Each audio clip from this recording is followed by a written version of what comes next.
दुनिया में सच्चे प्रेम का उदाहरण देने के लिए राधा कृष्ण को जरूर याद किया जाता है। राधा कृष्ण के प्रेम की अटूट कहानी युग युगांतर के लिए अमर है। यद्यपि राधा कृष्ण का प्रेम मिल नहीं पाया, अर्थात दोनों की शादी नहीं हो पाए, फिर भी प्रेम का यदि कहीं सच्चा उदाहरण मिलता है तो वह या तो शक्ति व शिव का अथवा राधा कृष्ण का। जी हाँ, राधा कृष्ण ही प्रेम के वे दो पुजारी थे जिन्होंने इस संसार में प्रेम के वास्तविक रूप को बताया।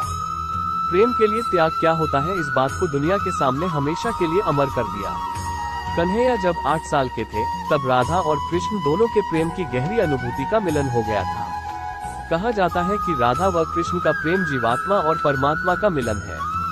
नंदनंदन, मुरली मनोहर, बंसी बजाने वाले कन्हैया को संपूर्ण ब्रह्मांड में केवल 2 ही चीजें सबसे ज्यादा प्रिय थी, एक बांसुरी और दूसरी राधा। कन्हैया की बंसी की मधुर तान से ही राधा कन्हैया की ओर खींची चली आती थी। कभी कभी राधा कन्हैया की बंसी को चुरा ले जाती थी। नटखट कन्हैया फिर उसको ढूंढ लेते थे। अतः राधा कृष्ण का प्रेम संसार को एक नई प्रेरणा देने वाला रहा है। हैरान करने वाली बात यह है कि आज हम आपको राधा की मृत्यु कैसे हुई यह बताने जा रहे हैं। राधा कृष्ण के चाहने वाले हम सभी को भले ही यह बात थोड़ा दुखद सी लगती है, लेकिन ये सत्य है कि राधा कृष्ण से मिल नहीं पाई और राधा की शादी कहीं और हो गई थी। अंततोगत्वा राधा की मृत्यु भी हो गई थी।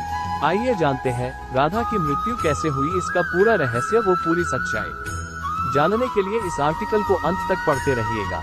राधा कृष्ण के प्रेम के अंतिम पल। वैसे तो आपने सुना ही होगा कि राधा के बिना श्याम आधा राधा ढूंढ रही किसी ने मेरा श्याम देखा। राधा कृष्ण के अटूट प्रेम की अटूट गीत संगीत, रस भरे गाने, भजन आज भी प्रेम की राह पर चलने वालों के लिए अमृत रस के समान है। बात ये तब की है जब कृष्ण के मामा कंस ने कृष्ण और बलराम को मथुरा में बुलाया। आखिरी बार राधा कृष्ण से मथुरा जाने से पहले ही मिली थी। मथुरा जाने से पहले कृष्ण ने अपनी प्रिया राधा से यह वादा किया था कि वह राधा को मिलने जरूर वापस आएंगे, लेकिन कन्हैया अपना यह वादा पूरा न कर सके और ज्यादा कृष्ण की 2 बारी मुलाकात नहीं हो सकी। एक और समय के चलते कृष्ण ने भी रुक्मणी से शादी कर ली थी, तो वहीं दूसरी ओर वृंदावन से कृष्ण के चले जाने पर राधा की भी बाद में किसी यादव से शादी हो गई थी। वृंदावन भी कन्हैया के बिना सूना हो गया था। राधा और कृष्ण का प्रेम इतना अटूट था कि यद्यपि दोनों ने विवाह कहीं और किया, लेकिन वास्तविक प्रेम राधा और कृष्ण का एक दूसरे के लिए हमेशा के लिए अमर रहा एवं अमर है।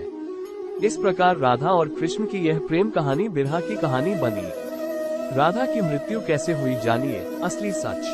पुराणों में राधा की मृत्यु का उल्लेख पाया गया है, वहीं नारद पुराण में तो राधा कृष्ण का मिलन होना भी बताया गया है। यूं तो राधा ने अपना जीवन कन्हैया के बिना वैसे ही बिता लिया था जैसे मानो जल के बिना मछली। तुमसे मिलने को ए मुरली वाले, दिल के अरमा मचलने लगे हैं, जैसे जल के बिना तड़पे मछली, हम भी ऐसे तड़पने लगे हैं। इस तरह कृष्ण की प्रेम दीवानी राधा ने अपना पूरा जीवन कृष्ण के प्रेम में ही अर्पित कर दिया। अंत समय में राधा कन्हैया को मिलने द्वारिका पहुंचती है। यहीं से राधा की मृत्यु की कहानी जुड़ जाती है। द्वारिका पहुंचने के बाद राधा अपने प्रियतम कृष्ण से मिलकर प्रेम आंसू बहाती है। वो अपने कन्हैया को बंसी बजाने के लिए कहती है। इस तरह द्वारिका में राधा काफी समय कृष्ण के साथ गुप्त रूप से रहने लगती है। बाद में राधा को एक दिन अचानक कन्हैया से दूर जाने का मन होने लगा। अर्थात राधा को ये लग गया था कि अब कृष्ण को पाने के लिए मुझे फिर से कन्हैया के हृदय में अपना स्थान स्थापित करना होगा। तब राधा दूर जंगल की ओर चली जाती है और कन्हैया को बुलाती है। अंतिम बार राधा अपने प्रियतम कन्हैया से मिलते हुए प्रेम में डूबती जाती है। कन्हैया राधा को कुछ मानने के लिए कहते हैं, लेकिन राधा मना कर देती है। कन्हैया के दोबारा कहने पर राधा कन्हैया से बंसी बजाने की मांग करती है।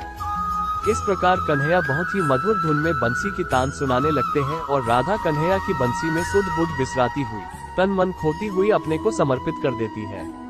राधा कृष्ण में ही विलीन हो जाती है और उसके प्राण कृष्ण में ही समा जाते हैं। इस प्रकार राधा की लौकिक लीला कृष्ण के हृदय स्थल में जाकर समा जाती है।